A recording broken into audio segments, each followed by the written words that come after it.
Hey there, I've just been on my walk, my morning walk, and it's where I do all my reflections. So I look at kind of what's been going on in my life within the last 24 hours, and I kind of give myself the space to, on that 45-minute walk, to think about all of those things. And that's kind of what I want to share with you as a kind of reflection in terms of me being a counsellor, as well as my own personal experiences as well. And I think some of those things that I think about, I think, we're all kind of going through them. So anyway, today on my walk, I passed this beautiful tree, and it had these amazing, well, what it looked like amazing oranges on them, really big oranges.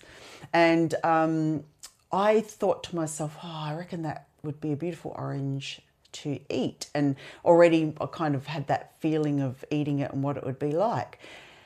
And then it led to me thinking about expectations that we have. And it kind of ties into with a bit of work that I've been doing this week with clients, as I always like to talk about expectations, because they can really be a stone wall for us living our best lives.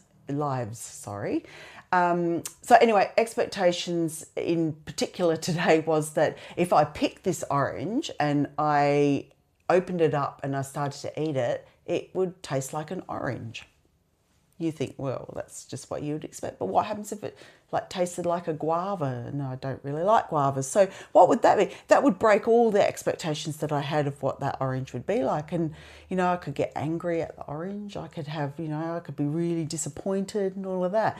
And the issue isn't insofar as the orange isn't living up to it, it's actually the expectations that we had that it would be a certain way, segueing into kind of my experience. And I think for me, a lot of lightness happened when I started to lower my expectations in certain areas, because we have them really, when you think about it, you go out in the world and you have just so many expectations. If you really, really think about it, it's kind of mind-blowing that we do.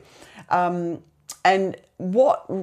there was a situation that just completely changed my perspective and got me to really start thinking about how expectations hold us back, and they create some quite negative responses within ourselves.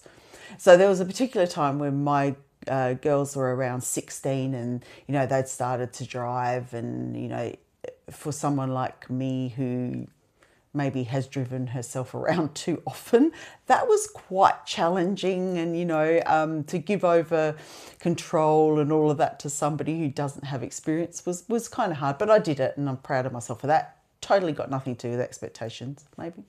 Maybe not. But anyway, we'd driven to Coles, and I gave my daughter, so at that time I had quite a lot of fatigue. My legs were hurting quite badly with my MS. And so I gave my daughter my credit card and told her that this is, these are the few things that I'd like you to get in Coles. And so she willingly, of course, went in. Now, got to remember, she's 16 at the time. Went in waiting, so I'm waiting for her. She comes out with a bag, and of course in it includes lollies, drinks, and all of that. And I said to her, oh, come on, you've kind of taken my card and you've gone in there and you've bought all this stuff, and that's not okay. And so I started to kind of roll on with that.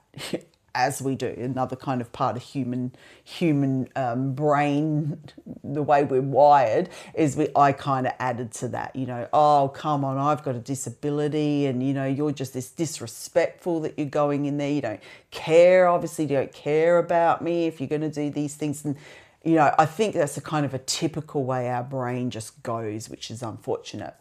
But then I went, hang on. What is actually the issue here? Because all of that is a bit of a conflict with the reality of the situation. Because did she go into Coles going, you know what, I'm going to disrespect my mum. I don't care about her. I'm not going to listen to her. No, of course she didn't. She's not that type of person, right? She's a teenager. They got impulse control issues, and they're going to see lollies, they're going to see drinks and all that. And of course, that's going to be part of their experience. But anyway, so yeah, I sat with the expectation. Did I really expect my daughter to get out the car, walk into Coles, buy only what's on my list, and come back and just hand it to me? Well, yes, I did. Was that expectation, was I going to meet that expectation? Of course I wasn't. You're handing over a card. And, both my girls at that stage didn't kind of know there was limits to the money on that card. So, handing over a card, I've got, there's going to be an issue, I suppose. So it was my expectation that this person was going to walk into the shop, buy me only what I want with all the love and care that she could, and then come back to the car. And it got me thinking about the lament we have around our expectations. And sometimes they are the issues within themselves. And that was the moment I thought, what happens if my life had no expectations? I don't think we'll ever get there. But if you think about it, if you took away all the expectations you had, wouldn't life just be so much easier? It would. I wouldn't have expected her to go into Coles and get anything on my list. I wouldn't have expected her to not buy lollies and drinks and take her time. None of that would have been a reality. But I set the parameters on that. You see, we're brought up with a whole lot of strict values and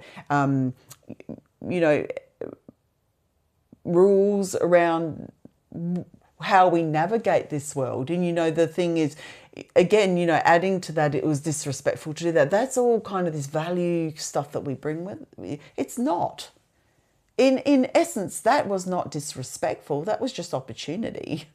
So expectations play a really big role in our lives, but they also creates a lot of negativity. So if you think about that and just think about where that shows up in your life, and I think you start to kind of question, some really important things. And I'm not saying we're going to get to the stage when we've got no expectations of anything. I don't think that's a reality. But I think sometimes we can lower some of those, or we can challenge them. We can challenge them to say, hang on, is this a conflict with my reality, with the reality and my expectations not being met? And I think for a lot of it, it is. It's really interesting, and I hear this a lot with clients, that they have these major expectations of their children or their husbands or loved ones, and they're not being met, and then it causes this huge conflict.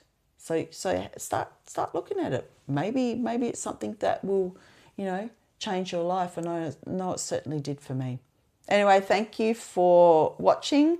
If you like this, please like it. And I really appreciate that. Share it around. There'll be more to come. And my walks are always good for reflection for me. So once again, thank you for listening.